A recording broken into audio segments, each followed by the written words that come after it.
Hi, everyone. I'm back. I am with Lisa Haisha. We're going to talk about soul blazing. We're going to talk about entrepreneurship. We're going to talk about travel and fun and in-depth exploration of ourselves as entrepreneurs. So welcome, Lisa. I'm so glad you're here. Hi, so great to be here. Yeah. Well, let's talk a little bit about your soul blazing and how you became a soul blazer. So let's do the backstory of your life. What did your parents do and how did you grow up? Well, a long story, very, very short, because that's one of my main talks. Here's the book, Soul Blazing. And this came about, I think, because I grew up in San Diego under a Baghdad roof. So we were limited on what we can do. We were much more restricted than other kids. So it really helped develop my curiosity of what's over there. You know, they wanted us to marry somebody. This is who we want you to marry. We went to a lot of funerals and baptisms and baby showers, that kind of stuff. A lot of it was family oriented and supposed to be home after school. No sleepovers. And so we didn't really grow that much and have some of the same experiences as other children did our age. So I think I just had this voracious curiosity. And at one point, my maternal grandmother came over, and when I was around 10, and said, oh, she had gone to a psychic and told my mother, she said that my mother was going to marry a foreigner, which she married a guy from Baghdad, and she's from Virginia. And that she would have 5 kids, 5 girls, and one of them would be famous. And I get to be the famous one. My other sisters didn't care. They didn't, didn't even ring. But to me, that for some reason with my personality, it represented freedom and money and travel and all of that, because that's when, all these great stars were out there, Liz Taylor and Marilyn Monroe. And I don't know, I just sounded so, I want that life. So I started researching, what is that, then figure it out. So I go, okay, I got to move to Los Angeles when I'm older. I got to get out of this marriage thing and I've got to figure it out. So I think that was a seed that was planted, which is so fascinating, which is really how possibly soul blazing started, because your thoughts create your reality. And that's a big underlying value I offer with clients. And it's a whole process I put them through. And then one of the things at funerals, they had these women called Mathenas. That's not the actual name. Everyone calls it a little different, but they actually hand out tissue boxes to everybody in the immediate family. And before the funeral, they start saying harsh things to them. Like, why are you crying? You were never even there for them. They needed money. You didn't give it to them. And it's like, saying this in Arabic. And what I recall was a very firm way. And I'm like, oh my God. And I was like, ah. So I'm like, this is so mean. And then you see people going down the aisle, the women hitting themselves, pulling hair out at the grave and trying to. So I thought, wow, who are these people? So later, when I was older and I could ask about it, I realized they were brought there to help people get rid of grief. So they don't have to live with it, just get rid of it then, because then they give you 40 days, 40 nights, Middle Eastern way to get rid of it. You have to wear all black and then you get to live your life again. So so I thought about that. So when I was creating Soul Blazing, I moved to LA, I did the acting thing. I got a lot of Me Too, and my male friends got He Too'd a lot of that time too. And I hated the business side. I couldn't do it, especially being of Middle Eastern roots. So it was too much compromise and this and that. And so I decided to quit. But I thought, what am I going to do? My whole life, this is what I was going to do. So I went through my period of, who am I? What am I? I lost my passion to live. It's like, if this is life, I can't just go get that job. I'm just not built that way. Mm-hmm. And I started seeing Christiane Amanpour on TV. Okay. And I thought, oh, I like her job. She's a war reporter. She's in Bosnia. She's in Afghanistan. That's like acting, but really, in the real life acting, because all this action all the time. And I thought maybe I could do that. Then I see Saddam on the screen and it was Desert Storm. And I'm like, oh, I could go to Iraq to find my roots. And then I see that they were talking about it's a no-fly zone. Their airport was shut down, that there was a bus ride from Jordan to Iraq that was very dangerous, that got stopped 5 times. And sometimes they kidnap foreigners, especially Westerners. So I thought, oh, I could go there, get kidnapped, then write a book with these people. And then I could be on CNN and all that. And then how to transform from terrorist to humanitarian, You're a crazy And then- woman. Yeah. And then I could get on CNN and become a war reporter because I thought I had an affinity for outlaws. And because I hitchhiked when I was younger, when I got mad at my parents and I got in cars with dangerous people. Cause I'm like, who are they trying to protect me from? Why can't I go do this and that? Did about a half a dozen times. And so they were my first therapist, really. Why do you drive this car? Why are you broke? Who are you? Why do you have piercings? Why this, why that? And I went, wow, these are all really nice people who just made a choice. And there's not one cookie cutter way to live. And then I worked in prisons. I went and got my master's in psychology, and then they, for your 3,000 hours, you have to do work. So I worked in women's prisons, and everyone there was, I'm guilty. In men's prisons, I didn't do it, wasn't my fault, which is really interesting. But So working we're guilty and the men were not.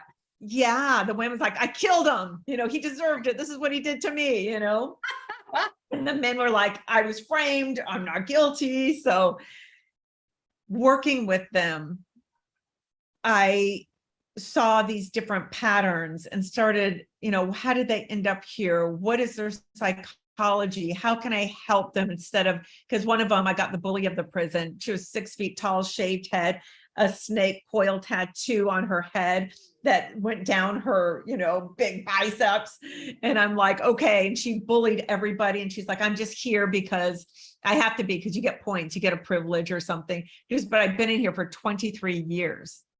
And she said, no one's been able to fix me because I'm not fixable. This is my life. I can never get out. I'm a lifer. Everyone is a lifer. But it looks like a whole city. It looks like San Diego. It looks like, they have everything there. I go, but what's wrong with that? Then stay here. And she's like, I hate your stupid briefcase. I'm like, well, I hate it too. I brought it here to impress you. That kind of broke the ice. And we're talking. And as we were talking, once we broke the ice, I held her hands and started talking her soul to soul. Like, I'm not going to judge you. Let's just talk. And somehow that broke her. And she started, crying, saying, Lisa, you just blazed my soul. Like, well, oh, you just gave me the name of my business. I'll call myself a soul blazer. I love it. Yeah. So I think all these things led up to then Iraq going, oh, I know these people. I know them. Then I worked with foster kids a lot. And all these troubled kids, and I could work with them. I'm like, oh, they get me and I get them. So I could go and this was before ISIS had names and they weren't brands at that time, or Al Qaeda wasn't a brand. This was before it was just, bad people. Yeah. So yeah. So I went on that bus ride, went to Iraq, and I thought I could get to find my roots and understand my culture, because I thought that was holding me back so much. Mm-hmm. Going there, I tried to get kidnapped. I brought a Louis Vuitton bag, fake cubic zirconia when they came. Oh, my diamonds from my relatives, and like, pick me. And nobody hurt me. Everyone's Habibi. How can I help you? Be safe. I'm like, where are all the terrorists? Where are all the mean people? I went to big rallies there. We hate America.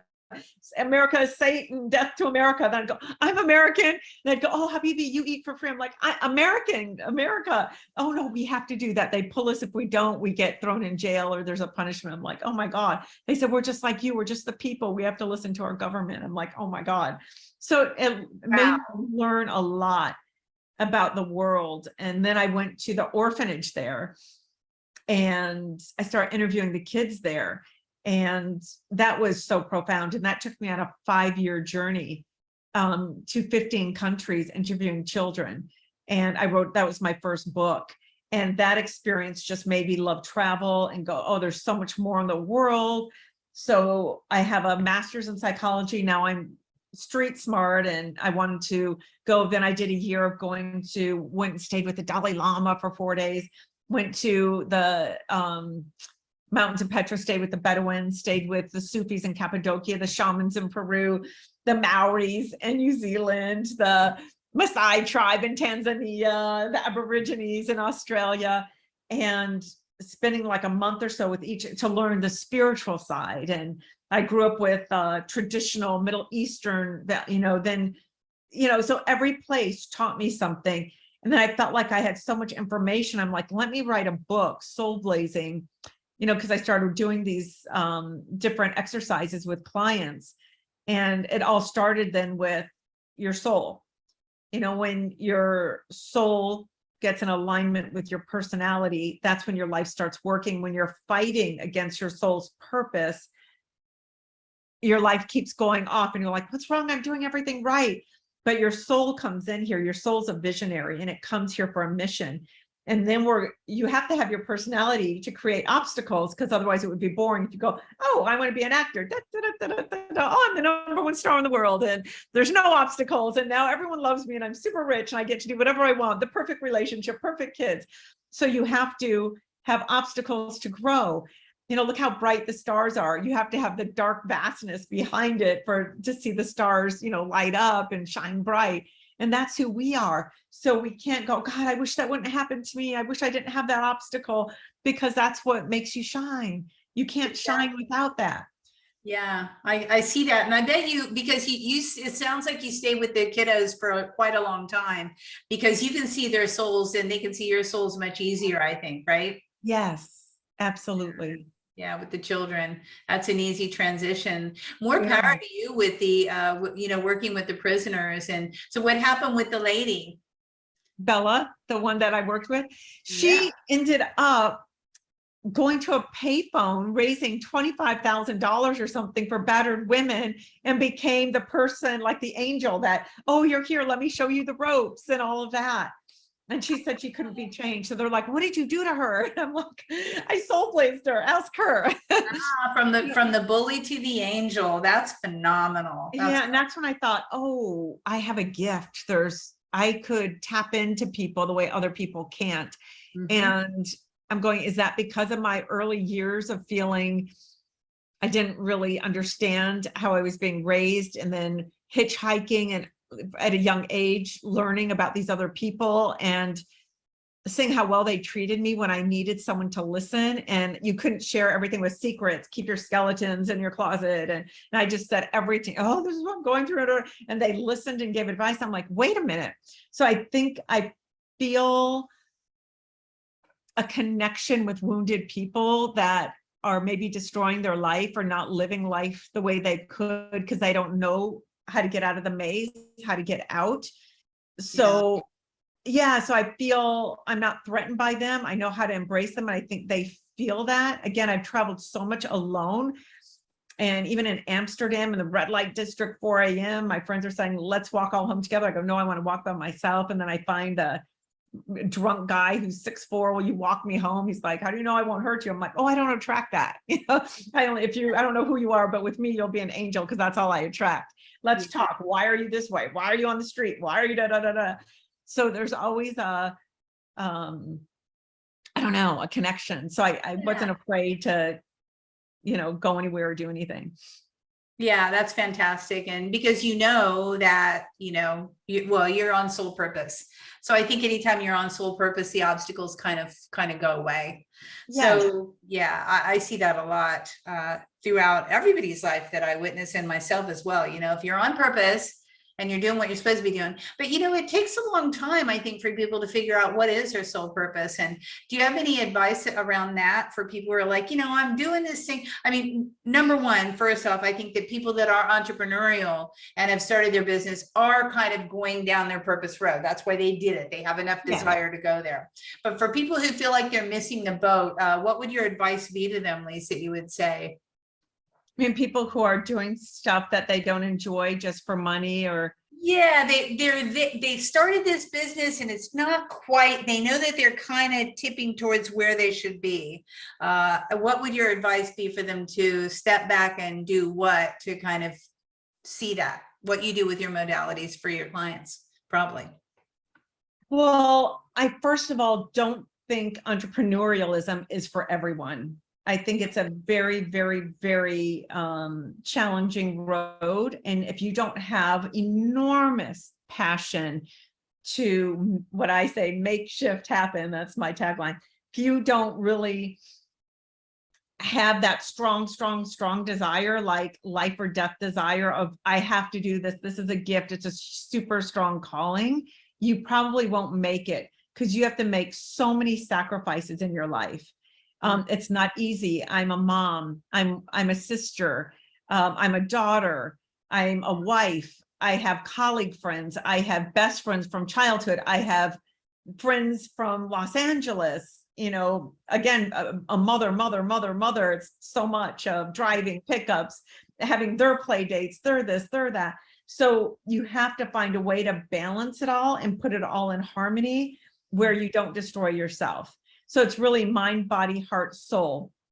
And some people, some of my clients came to me, but I work 24 hours a day. I'm going, that's your problem. What I found was the secret sauce when I was struggling, and then go, okay, I'm sick of struggling. I'm not happy. I'm just working. And anytime I enjoy myself, I'm like, oh my God, now I've got this much piled up at home. It's not like, I get to enjoy it. It's like, if you don't do it now, it's just going to keep accumulating. So I thought, let me go in silence. And I learned like that 20-80 rule, where if you work hard for, 20%, the 80 just kind of falls in place if you have good structure. Yeah. And going in silence, I start meditating at the sunrise and meditating when the sun sets, and just telling the universe, tell me what I'm supposed to do, and just quiet the mind. And I wake up some mornings and I just put on chanting music and put in the ear pods, because it goes straight into your brain, just getting the rhythm of the morning, calming everything, your whole nervous system. Then it's like, okay, now I could start the day, because I'll get up early and do that, and sometimes go back to bed and then start it. And if you exercise each day, and I'm talking, you could do all these mind, body, heart, soul in 5 minutes, or you could take an hour if you have that luxury. Right. Just read a paragraph of something inspirational, move your body, do 3 stretches just to wake yourself up, take a walk, even if it's just in your yard and back, 20 feet or a mile, whatever you can do. But feeding your soul, feeding your mind, spreading love. Every morning I write to someone and say, I love you, someone, it's like, oh, it's your turn again, and because it's just lucky them. Yeah, because really at the end of the day, what is life about? I think one of your questions that you like asking people is, what is a question that you think I should ask you? And that would be something like, what really is the meaning of life? So cliche, but I found after all these years, really over 60 countries, and being a mom, a spouse, a sibling, a daughter, I think the meaning of life is really to be happy. What brings you joy? What brings you happiness? And what brings you joy and happiness is loving someone and someone loving you. How many people do you love? How many actually love you back? So who are you as a person? And then you get joy and happiness from that. And then when you're happy, you could conquer the world. Then that's when success comes in. Well, I can't be happy if I'm not rich and famous, or I'm not rich or, successful or CEO. I have to reach my goals. You can't reach your goals and be happy. You might be rich, but you won't be happy. And I've worked with so many of those people. I worked on a lot of movie sets and with a couple of billionaires in Japan, but whatever, I've worked with a lot of people, and success could come to you.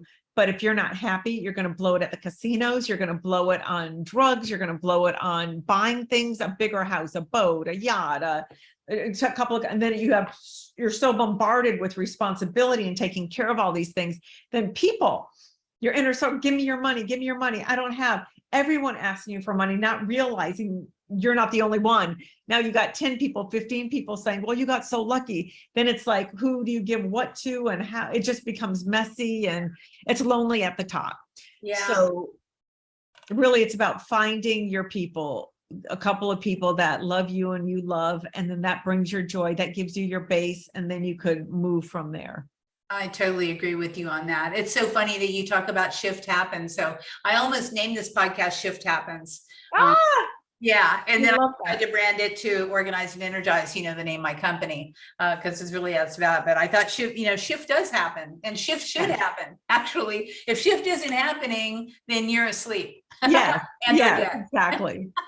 Yes, I agree. And you're not living life, you can't live life safe in a little box, Yeah, Can't I say think one. what you said about having to have the dark nights, having to have the obstacles, we create those. I agree, because that's an expansion mechanism. It makes us expand. And if there's no obstacle, we don't expand, and then life's a bore. So you're the queen of expansion, I do believe. I can't believe that you were running around going, take me. Abduct me. I want to write a book about this. Someone kidnapped me so I could bond with you. And we could tell your story and I could fix you. We could do a book tour together. From terrorist to humanitarian. You too can have this journey.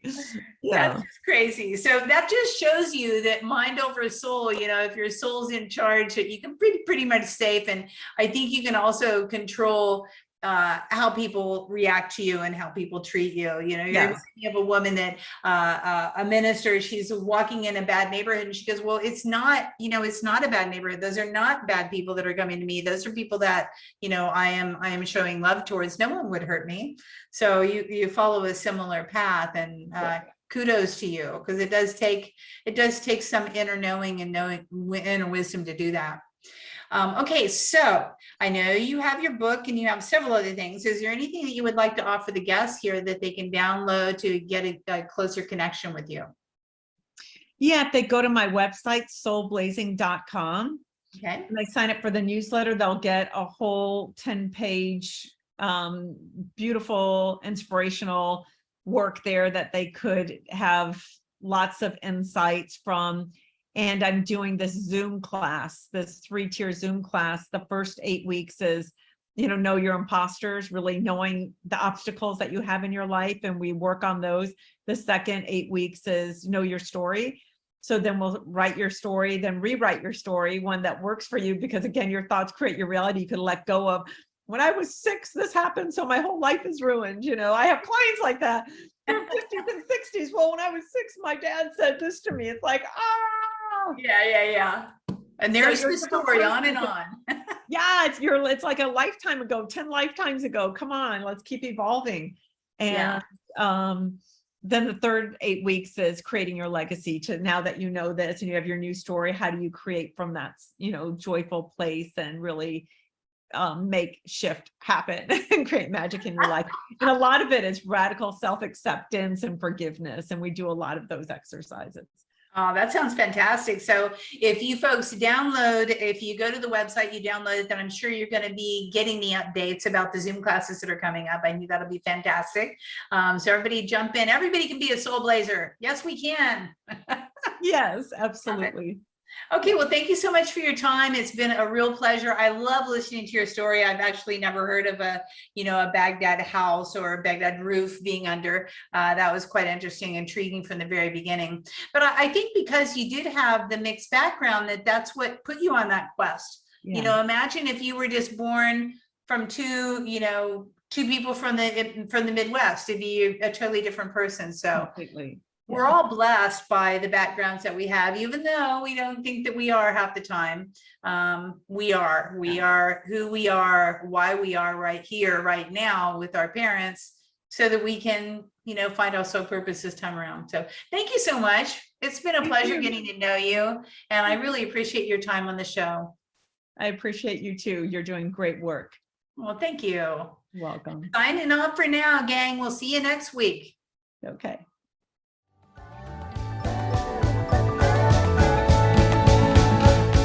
Hey, thanks for listening to this podcast. I hope you enjoyed this episode, and if you want to hear more, feel free to subscribe on the platform of your choice.